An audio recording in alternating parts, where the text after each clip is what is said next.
Congratulations to the Naval Academy. They certainly earned the victory today, and the Commander-in-Chief's trophy. It was their win over Air Force was a hard-fought battle. They came from behind and earned it that day too. So they're an extremely well-coached football team. I think Kenny Niumatalolo is one of the great football coaches in our game, and I couldn't be happier to see Malcolm Perry graduate. He's a terrific player, and he ran through us today. Wasn't much we could do about it, and he wasn't the only one. They did a good job just running the football in general, blocking us, keeping us blocked, and on the other hand, we didn't do that effectively at all except for one drive. We had one really good drive in the first half, and that was about the extent of it.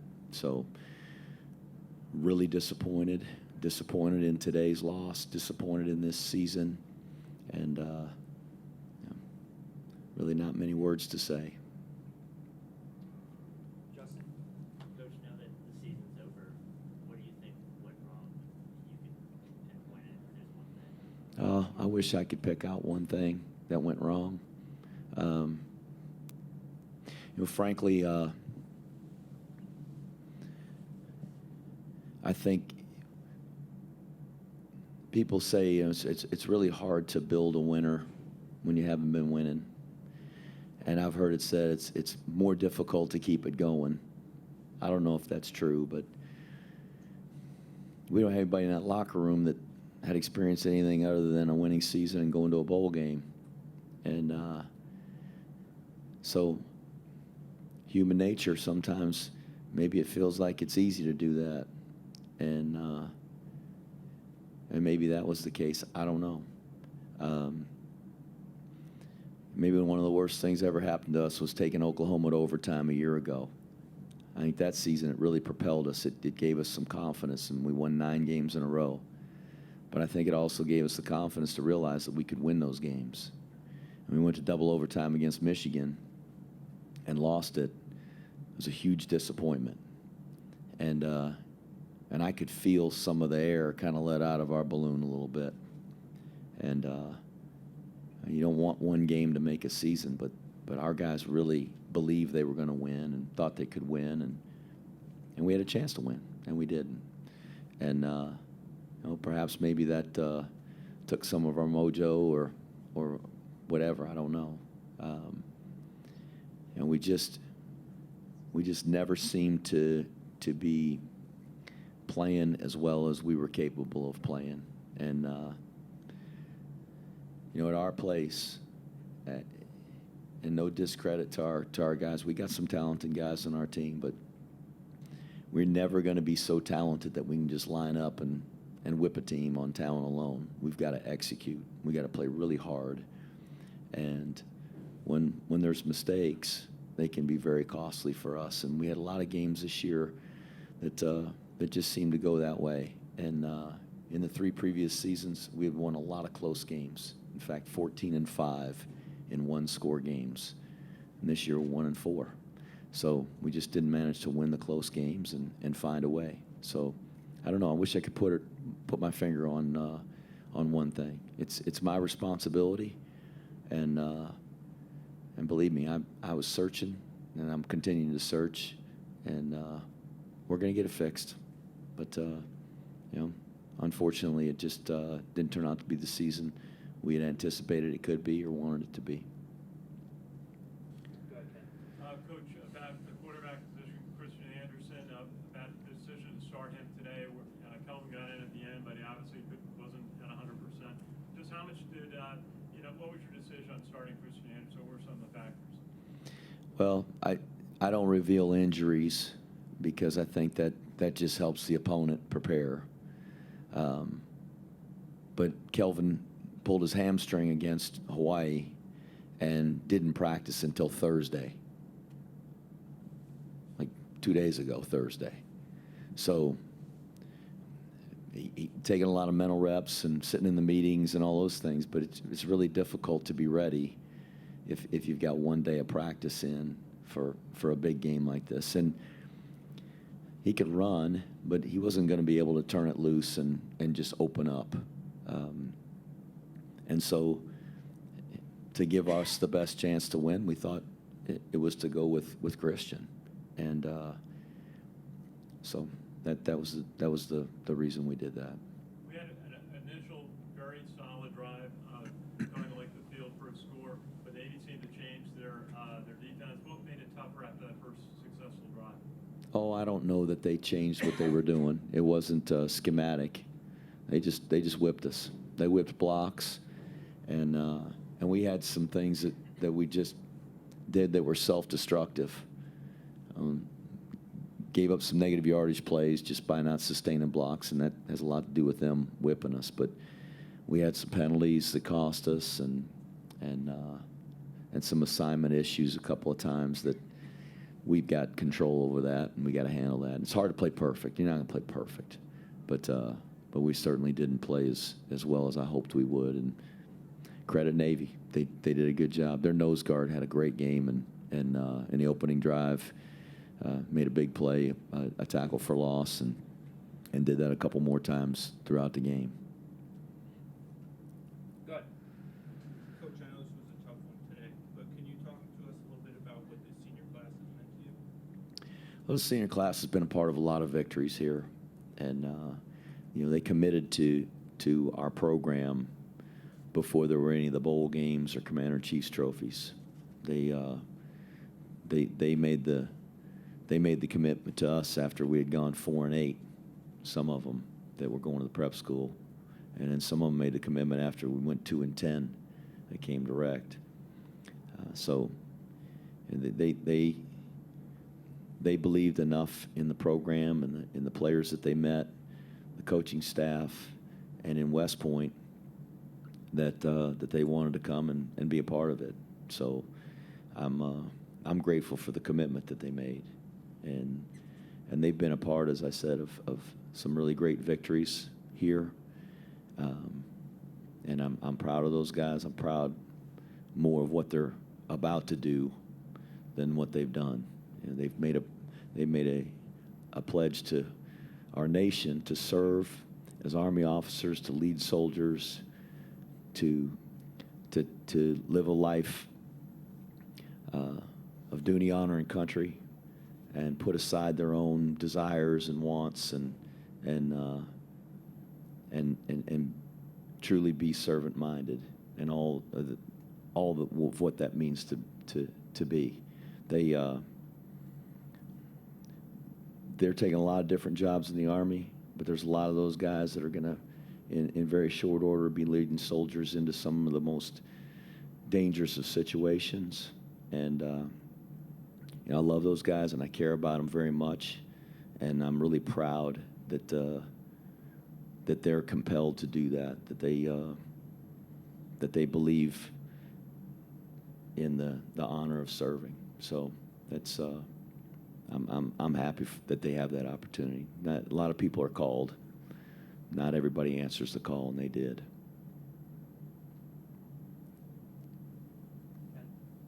Coach, when you have a chance to sit back and look at the season, how will you evaluate it? How will you start your planning process for next year?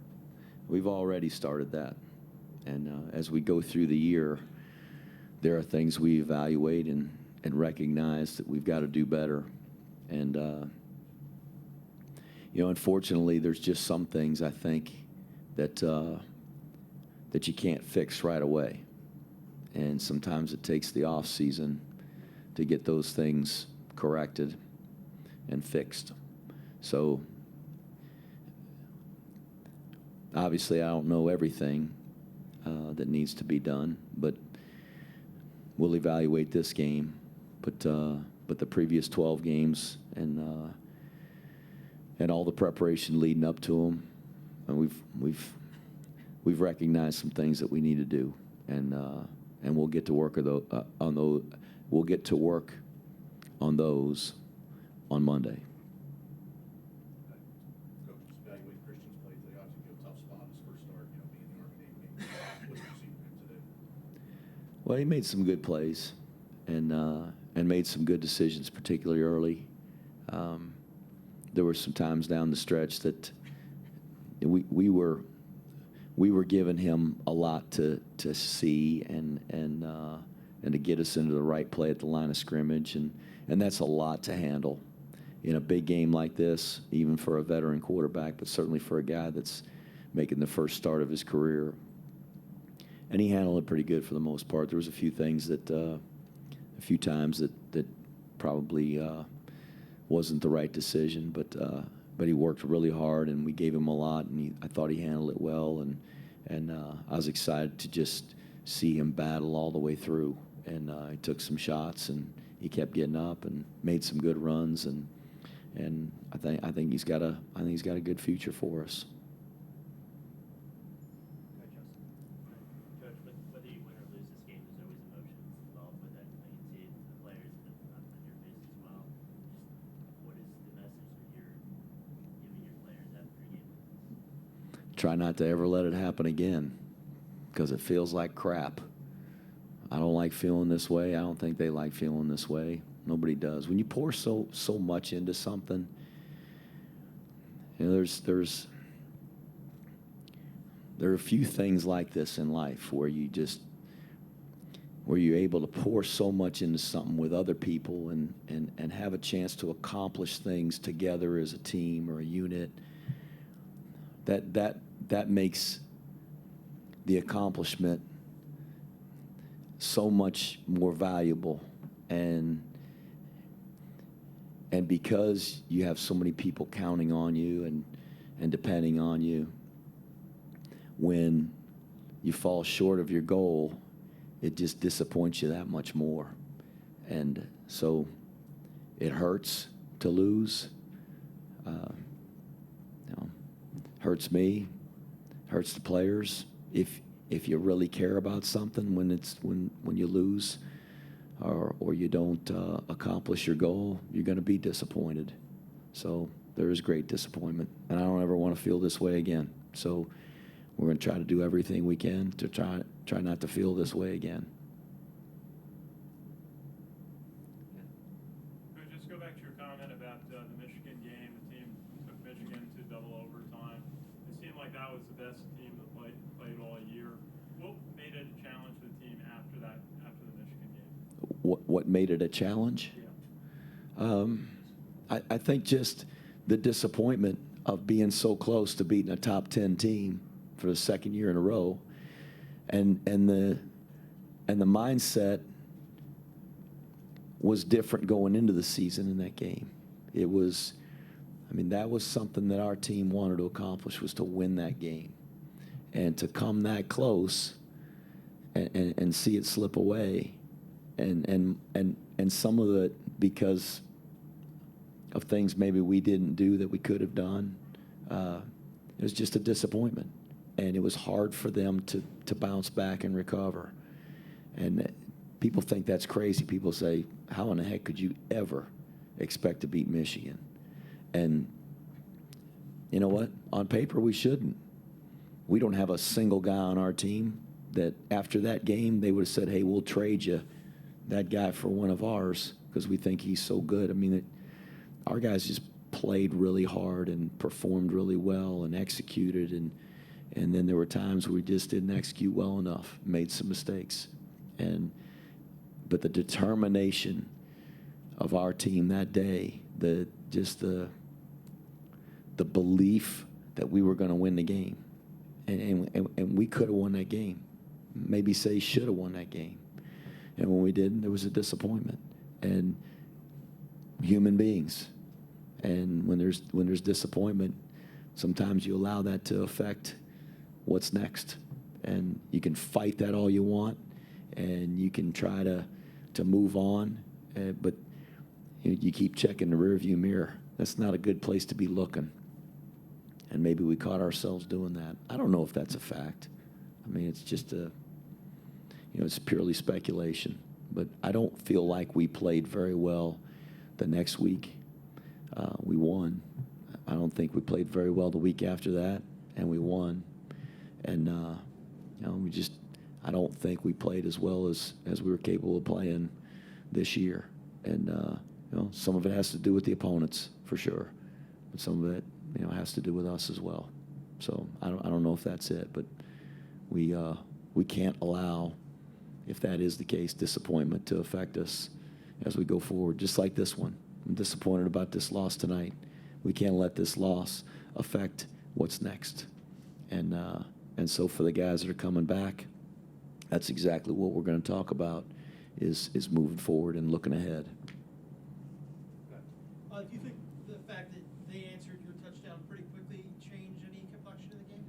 Oh, I don't know. I mean, the fact that they answered it quickly wasn't the end of the world for us. I mean, it was 7-7 at the time. What we needed to do was get the ball back and go drive down there again and put some points on the board and take a lead.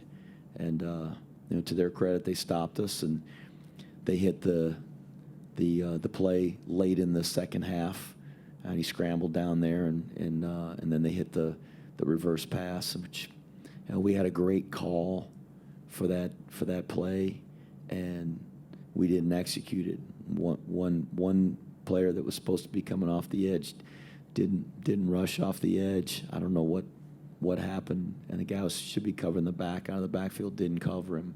You get your eyes caught up in all the stuff that's going on, but unfortunately they got that score right before half and took the lead, and then in the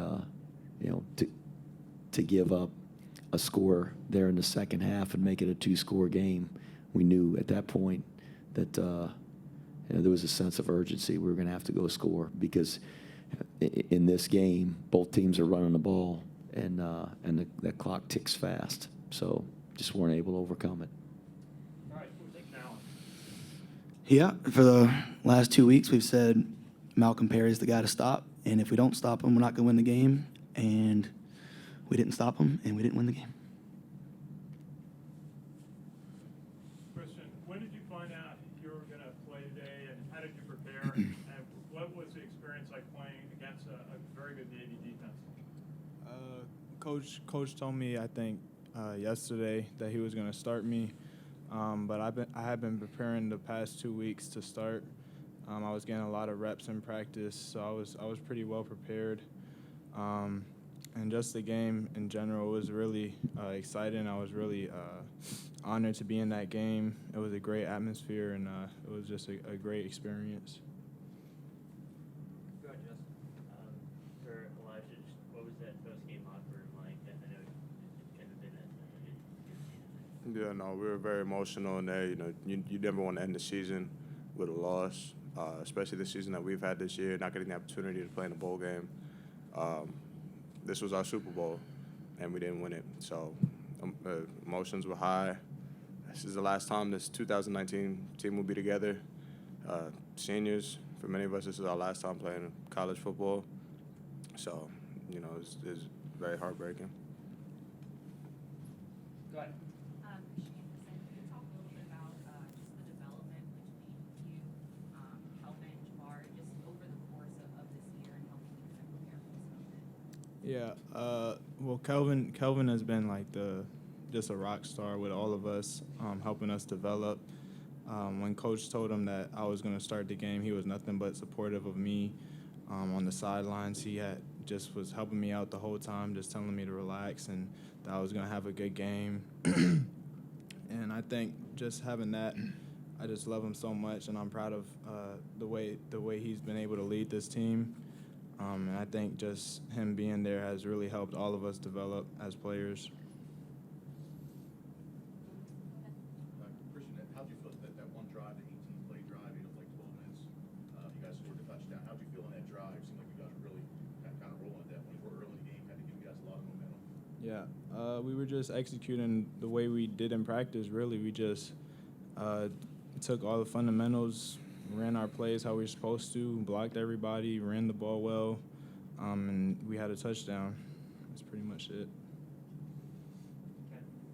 Elijah, Malcolm Perry didn't throw much today, but he was able to run. He had that big 55-yard run early, and then he had a couple of other runs that third and 9, 18-yard run he had. What was so tough about stopping Malcolm Perry on his running game today? He's a shifty guy. He's fast. We knew that coming into the game. Everybody in the country knows he could run the ball. So, we didn't do a good enough job containing him, keeping him in the pocket on any of the midline or veer plays. We didn't finish tackles and stuff. So he's a ball player. So a guy like that you got to contain, and we didn't get that done. Go ahead. Cole, for your class in particular, to really come in here and kind of turn things around. I know this wasn't the season that you wanted, but looking back, just what you guys have been able to accomplish. Yeah, I'm so proud of our class. It's been a really awesome 4-year experience for us, and this definitely hasn't been the season we wanted to end on, but I think Eli can attest to this as well. I think we've probably learned more as leaders this year than we have in all the past 3, and we're both grateful for that. And I'm proud of all my brothers, my class of 2020, and I'm really looking forward to next year because I know that the younger guys below us are exceptional leaders as well and equally as capable of being a captain like either of us, and they're going to get this thing going back the right direction. Any more questions? Go ahead. Cole, one more. Talk about a little bit, what were, if any, some of the halftime adjustments and conversations that you guys had. You've already established, Perry is who he is. Were there any changes that you guys were making? Yeah, we added a few plays we hadn't really practiced, trying to stop things that we didn't really expect them to come out in. So we made a couple scheme adjustments, and then really it just came down to we have to get him to the ground the first time we make contact with him. That was the biggest mantra we were saying in the locker room at halftime, but we made a few fundamental changes. Ken? Chris, it just seemed like Navy's defense was very aggressive. You had a change in your offensive line. You had Peyton Reeder at center take. Just how did your offensive line work dealing with that very aggressive Navy defense? I mean, they were just slanting a lot. I think the biggest thing we had trouble with was their nose. He was causing a lot of problems with trying to get the ball outside. But, I mean, honestly, it's just we weren't running the ball effectively the whole game except for that one drive we had. And that just comes down to the fundamentals of the game that we have to do a better job if we're going to try to win a game like this.